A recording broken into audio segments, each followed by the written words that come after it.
Então, conforme foi anunciado no 01, estamos agora no vídeo 02, pormenorizando como esculpir a tábua de pinos ou em pinos para compor uma pá plana. Quero comentar com vocês que fizemos inúmeros experimentos com diversas ferramentas, porque quando você tem ferramenta de carpintaria, aquela plana elétrica, por exemplo, a rotativa, é muito mais fácil. Mesmo que você tenha ela, é desaconselhável, na minha opinião, lembrando que tudo que informo, que explico, que passo adiante, é fundamentado naquilo que faço. Não sou o dono da razão.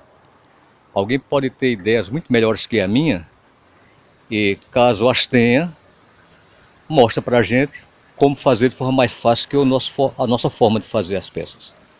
Pois bem, então, desaconselhável o emprego da plana elétrica, porque você perde o controle de avanço na madeira, você não tem como controlar. Ela se aplica de forma assim, se adequa mais quando você vai fazer um corte uniforme, mas não é o caso aqui. Aqui é de fato um trabalho puramente artesanal, esse esculpimento, porque você tem que fazer o corte com leve curvatura e deixar aqui 2 a 3 milímetros de nariz na madeira, conforme já foi dito aqui na teoria. Então isso, com a plana elétrica, você perde o controle desse detalhe. Pois bem, então, como dizia, precisava desenvolver alguma coisa em cima daquilo que disponho. Então, depois de experimentar várias ferramentas, concluímos que, se você pegar esses discos, que na verdade são lixas de 4,5 polegadas de diâmetro, você pega a mais abrasiva possível, que chama grana. Bom, a mais abrasiva, a que corte mais.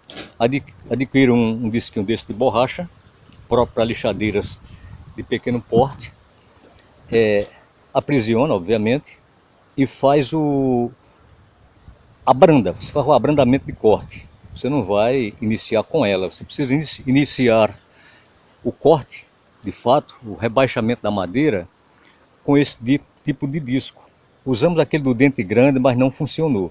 Então só esse, dentes pequenos, é que de fato funcionou a contento.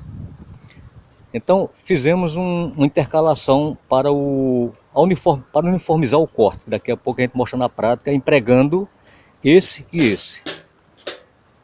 Você adquire esse também com abrasividade mais forte, porque logo ele perde o poder de abrasivo, né? Poder abrasivo, e fica sem eficiência. Então esse daqui, desde que seja, como disse já, a lixa mais grossa possível, ou seja, com mais abrasividade, ela atende melhor necessidades. Mas usamos os dois. E conseguimos, como disse também, já adiantar mais ou menos 90% de uma pá.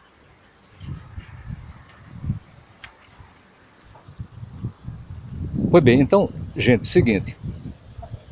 O detalhe que não pode haver erro na sua operação. Deixa por aqui colocar o telefone no pedestal para a gente mostrar o que é que não pode ser feito de errado. Lembrando que, se quando você estiver esculpindo, você cometer algum erro, no caso, ferir a peça indevidamente, você simplesmente, para corrigir, pega cola de madeira para madeira, com o pó da própria serra, com o pó da própria madeira, faz aquela mistura homogênea e recupera o ponto afetado. Quando secar plenamente, repare esse conserto, esse remendo, aí você esmerilha, você lixa e restaura a peça. Isso é no caso de um erro. Por isso, vamos mostrar a forma correta para não haver esse erro.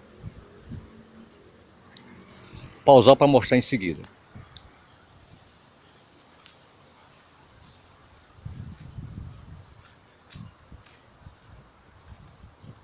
Gente, o erro que você não pode cometer, faz de conta que eu estou com esse disco na mão.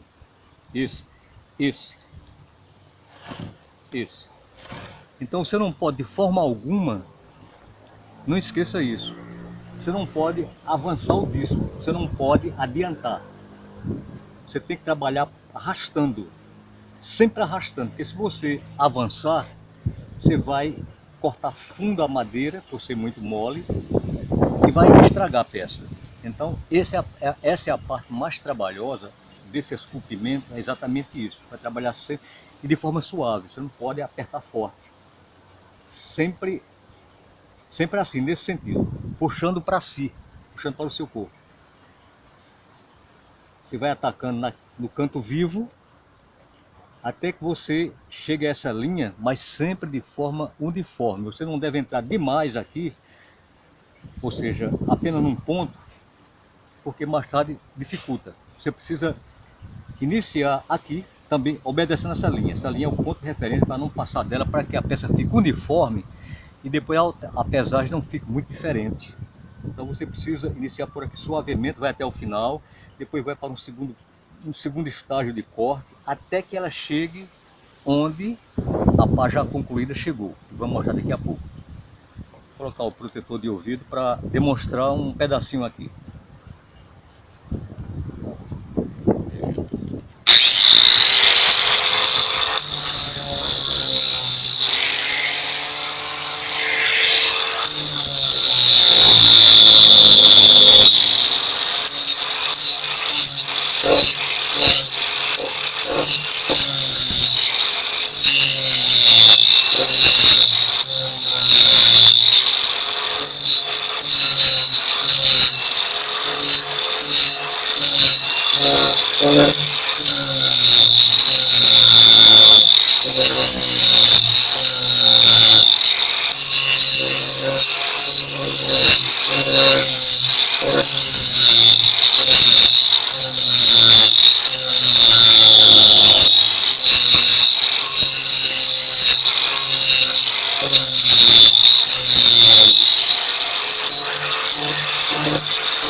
Então, perceberam que em momento algum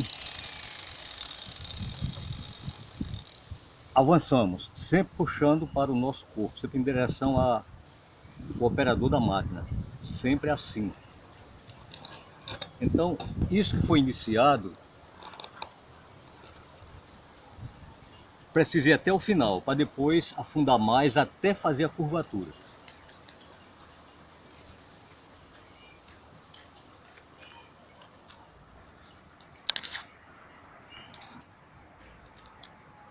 Pronto, estou mostrando outro ângulo para vocês verem o formato geométrico que ela vai assumindo, né? Então, com essa quantidade de esmerilhamento ou de lixamento, precisa ir até o final. Depois, mais um passo, depois mais outro, até... Então, gente, não é um trabalho complicado, é um trabalho que exige paciência e arte de esculpir. Para mim é uma estreia, para mim é a primeira vez. Mas a primeira, já concluída, que vamos mostrar agora, mostrou que estamos no caminho certo. Diga estamos dessa vez coletivando, porque vocês também vão fazer e vão acertar, como eu estou acertando, ok, gente? Então, para mim é um mundo novo, esculpir na madeira, mas houve os experimentos, respondeu, ou seja, o experimento respondeu o que eu procurava e no final vai dar certo, principalmente se seguir tudo aquilo que foi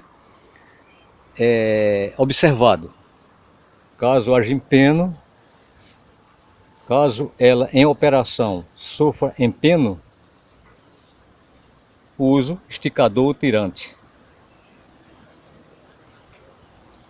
Revestimento, fibra de vidro, não vai permitir que absorva água. Pronto, no final,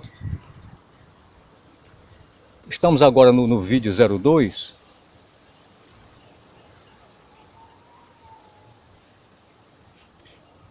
Então, quando fizermos o esculpimento das pás e iniciarmos o processo de revestir com fibra de vidro, aí mostraremos outros detalhes que vai compor a pá, que ela não é simplesmente isso. Aqui estamos concentrando esse trabalho em apenas como esculpir, apenas isso. Mas por trás disso haverão muitos detalhes, como por exemplo, essa área aqui delimitada, vai haver uma almofada de chapa de aço carbono, chapa preta, que é para não deixar que haja uma possível quebra no ponto de alavancamento. Haverá esse reforço justaposto, ou seja, pelos dois lados, e aqui um tubo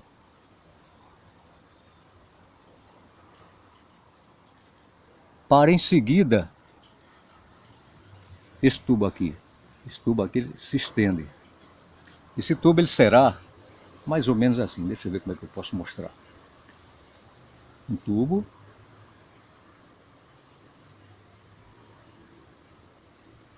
cortado assim. Aqui uma tampinha com um parafuso de meia polegada, que no caso vem para aqui, que é para fazer a regulagem do ângulo das pás.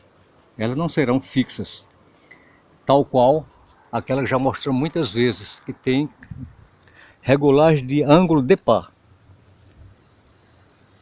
Então aqui um tubo, essa pá, por exemplo, a espessura dela, depois de colocar aqui a tal chapa de reforço, ela deverá ficar no final com 30 milímetros de largura, que serão duas chapas. Então essa abertura desse tubo deverá ter o equivalente a isso, a 30 milímetros. E a pá entra aqui. Pronto. Com isso, procedendo assim, até essa área aqui mais ou menos, ela pode até haver uma... Deixa eu dar um exemplo aqui com a régua. Ela pode fazer isso, mas não pode quebrar. Apenas um empeno tolerável. Isso nós vamos calcular no mínimo detalhe para não deixar que ela exceda. Porque se isso acontecer, a gente coloca o tirante para impedir isso. Então vamos mostrar agora a peça já esculpida.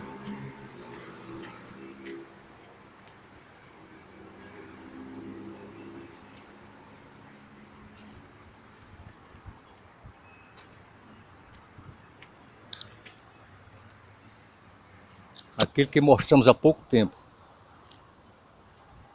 Na cota que foi desenhada, foi riscada, iniciamos o rebaixe, até que ela ficou com mais ou menos 3 milímetros de nariz. Os cantos, que não mostrei lá, mas posso mostrar aqui, o finalzinho da pá arredondado.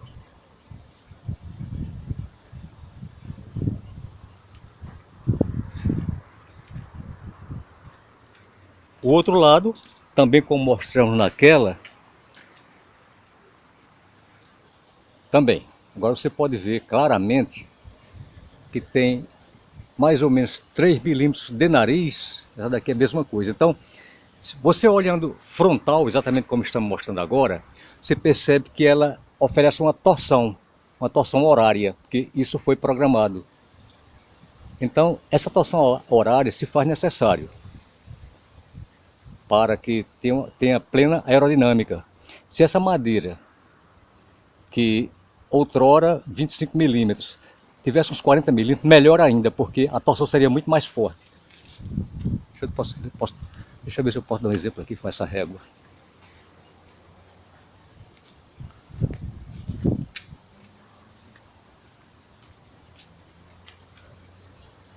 Uma madeira mais grossa faria isso, seria uma torção muito mais forte. Então seria como um helicoidal, que é um passo de rosca longo. Então isso para fins eólicos e somado à aerodinâmica é o ideal.